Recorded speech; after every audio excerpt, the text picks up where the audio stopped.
Good morning. Good to have you with us on a busy Friday. I'm Joe Fryer. Key there, Friday. I'm Christine Romans in for Savannah Sellers this morning. We're going to begin this morning with the morning after the white smoke clears. It was a historic moment at the Vatican where a new pope was picked to lead the 1.4 billion Catholics across the globe.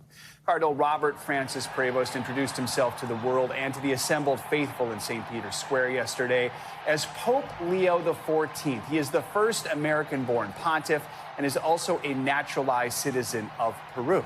In his first speech, Pope Leo emphasized the need for the church to build bridges, speaking both Italian and Spanish to the excited crowds below. His appointment was announced by that white smoke which billowed from the Sistine Chapel chimney a little over 24 hours after the conclave began. Bells rang through Vatican City, alerting the thousands of people waiting that the church has a new leader.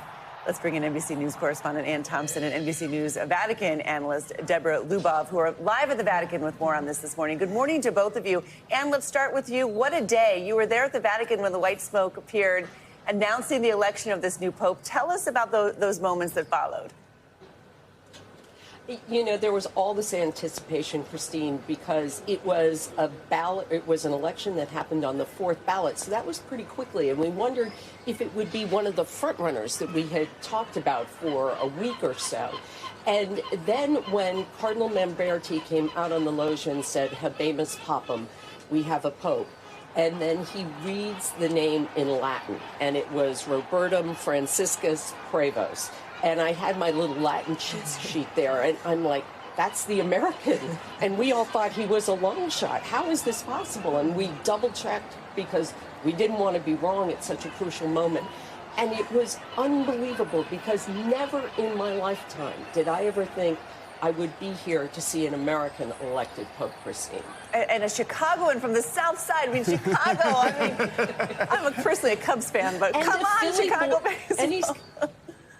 No, he's a White Sox fan. He's made that very clear. I had one of his friends here. We're at the Augustinian House here in the Vatican, and one of his friends, Father Joseph Farrell, I asked him to text Pope last night because supposedly he's a speedy texter if he was a White Sox fan or a Cubs fan, because that's crucial if you're from Chicago. And the Pope texted back one word: Sox. There you go. So it has been officially confirmed. Next will be the pizza question. But Ann, I mean, talk about just the significance of having not just a Chicago Pope, but an American-born Pope. I mean, how surprised was everyone when he was the one who walked out onto the balcony? Oh, I think shocked would be an adequate adjective or description. It is something we never thought would happen, in large part because the belief has always been that they would never give it to an American because America as a nation has too much power. We're a military superpower, an economic superpower, big influence in the arts world, and this would never happen. Plus, there was never really an American who had an international perspective, and that's what Pope Leo XIV brings. He unites three continents if you look at his background. He worked in North America, he worked in South America. In fact, as you mentioned, he is a citizen of Peru as well. And he worked in Europe, here in Rome. And I think it is that unity and that sense of having a global leader for a global church is what helped make him Pope. Deborah, can you tell us a little more about his background, his leadership of the Order of St. Augustine, and why do you think the conclave chose him? Well, I think it's fair to say he has it all. The only thing, as Ann had mentioned, was this fact that America being the superpower was like almost the only thing that would have possibly worked against him. But obviously they were that confident that he was the person, that it was a short election, and they chose him. But certainly he has a reputation for being very brilliant, very intellectual, but also very pastoral. And he really is sort of a bridge builder. And we see that between his time in the United States, but his time in South America, and then also his experience in the Vatican itself. He was the prefect of the dicastery for bishops, a very important role where I know whenever I used to run into him around here, he always kept a very low profile. He was very humble. But when you see him come out, he's so ready to offer the faith and to show Christ's love for everyone. So I think everyone who's been seeking something different in the next pope are kind of finding it in him. Deborah, talk about the name, Leo. Why did he pick that? What is the significance? Well, I think here is where we see a bit of continuity with Francis. And in addition, even perhaps a little more of an intellectual aspect. But if we think back to the pontificate of Leo XIII, he had written the document Rerum Novarum and spoke about the rights of workers. So there is a certain attention that we definitely expect from Pope Leo XIV on social justice issues. But he kind of has that perfect moderate approach that probably the College of Cardinals was looking for at this time to sort of unify, where in the church not everyone was really seeing eye to eye for whether for one reason or another. And therefore, I think that kind of spoke to him in terms of an important name. And that was also a very long pontificate. He lived until age 93, so we'll see. Yeah. And Pope Leo has already celebrated his first Mass this morning in this new role. What was his message today, Anne? And what will these first few days look like for the new pontiff? He did, Christine, and it was the first time we heard him speak English as the Pope. When he gave his homily, he stood up and asked of his brother cardinals in the Sistine Chapel where he was elected, he asked them to walk with him, to spread God's message. And I think that's what you can see, that idea of accompaniment, which was a big focus of Pope Francis' papacy, is going to transition into Pope Leo's papacy.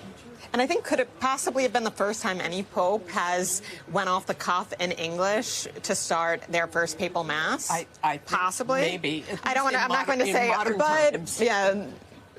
It seems likely, I would say. We'll have to do a little fact checking just to make sure. Deborah, I do want to ask you, I mean, just how do the Pope's opinions on certain political, cultural issues, including immigration, LGBTQ+ rights, compare to those of Pope Francis, who was seen as so much more progressive? Is he someone who will carry on the legacy of his predecessor? Well, certainly Pope Francis and Pope Leo XIV have in common that Jesus loves everyone. And we heard on the Loggia yesterday when he came out that God loves everyone unconditionally and that the church is a home for everyone. So I think there's going to be that continuity, and that's the message that he's going to be looking to convey. So I see continuity there for sure. And I think especially on the issue of immigration, he has been, at least in his social media, critical of the Trump administration's approach, and I think you can expect to see more of that in the same way that Pope Francis was. And there had been a Vatican document that was issued under Pope Francis about human dignity issues and immigration being among them and a variety of other ones. So I think that went kind of on both sides, issues that are important for conservatives and others for progressives, and they'll probably be kind of similar from that perspective. Deborah and Anne, thank you both for kicking us off this morning. We do appreciate it. All right, it's not just in St. Peter's Square where people are celebrating Pope Leo. Folks in his hometown of Chicago are cheering on the man from the South Side they know as Bob. NBC News correspondent Shaq Brewster has more reaction from the Windy City. As the world welcomed Pope Leo XIV during his first appearance in St. Peter's Square, it was a more personal celebration back here in his hometown of Chicago. This is beyond our wildest dreams. Sister Barbara Reed knew Robert Prevost personally. She was there in Rome when Pope Francis elevated him to be a cardinal. How are you processing this? It's a little overwhelming yet, and as you can see, I'm still a bit speechless. She was hosting a watch party at the Chicago school where he earned his master's in divinity. What kind of person is he? He's very warm, very inclusive, very intelligent. These kids hearing the news during a visit to the city's Holy Name Cathedral. It was so amazing to see him come out. The new pontiff grew up in the Chicago suburb of Dalton. People here still know him as Bob. But it was in Peru where Father John Lydon lived and worked with him for 10 years.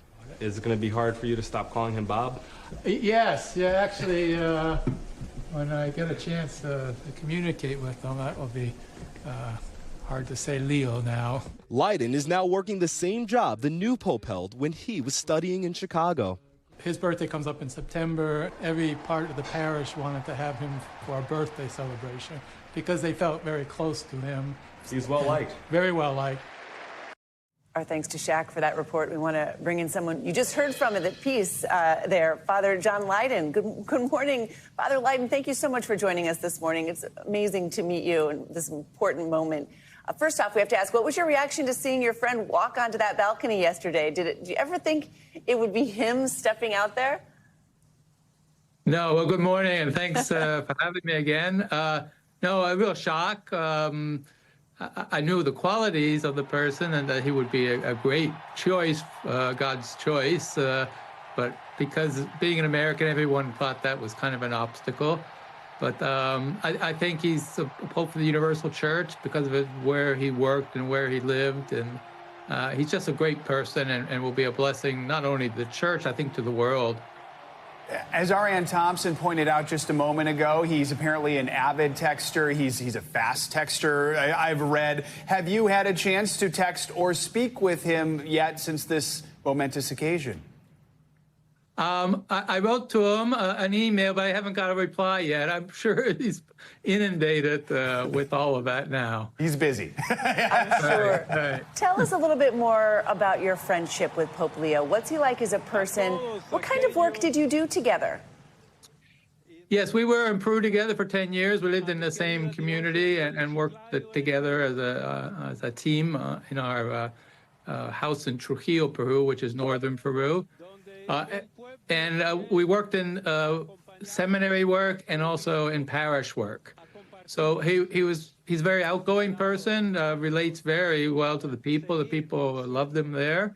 Very concerned with the poor. Our parish has a large area in southern Trujillo, which is a very poor part of the city.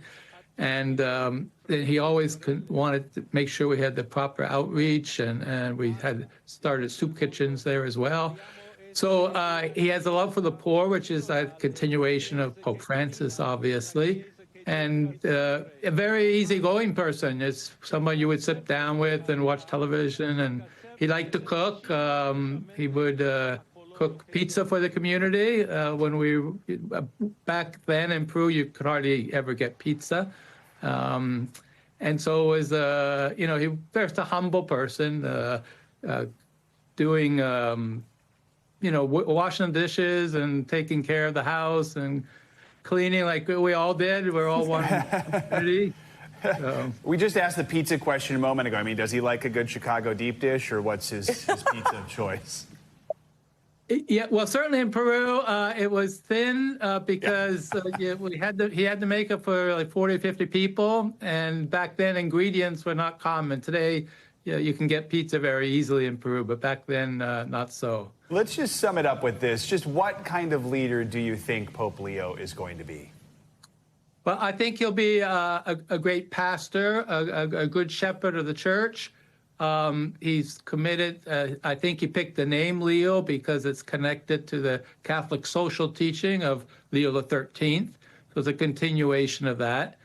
I think he'll be a bridge builder. His first words were talking about the colonnade of St. Peter's, how it embraces everyone in the world. And he also said the church has to go out. He says the missionary church, which was one of Francis's themes as well. The church has to go beyond its walls of the buildings out into the world to announce the good news of peace. I think Pope of Peace. That was his first word. Yeah. Peace be with you all when he came out. So I think that's why I say it's not only a blessing for the Catholic Church. I think it'll be a blessing for the world. Father John Leyden, so nice to meet you this morning. Thank you so much.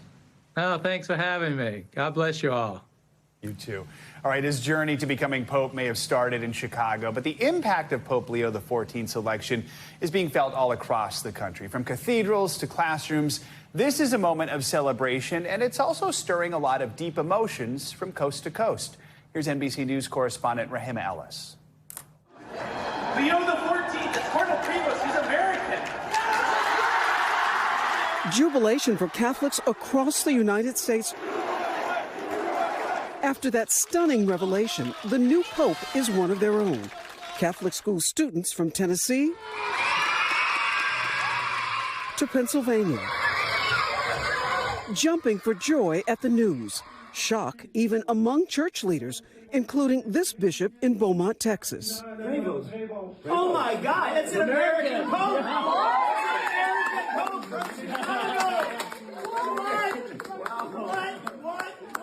Social media buzzing over Pope Leo XIV and his Chicago roots. We got a Chicago Pope. Oh my God, the Chicago guy! Shut up! He's chosen the name Pope Leo. I'm wondering what that birth chart looks like.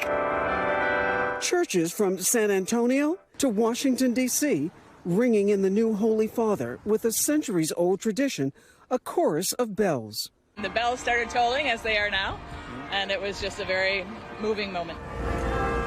And in New York City, Catholics gathering outside the landmark St. Patrick's Cathedral. I think it's a great time to have an American who's full of love and peace, as I heard he said in his speech over and over again. Brian Kerwin saying his and the new Pope's paths crossed years ago. And your connection to him is through college. Villanova, class in 1977.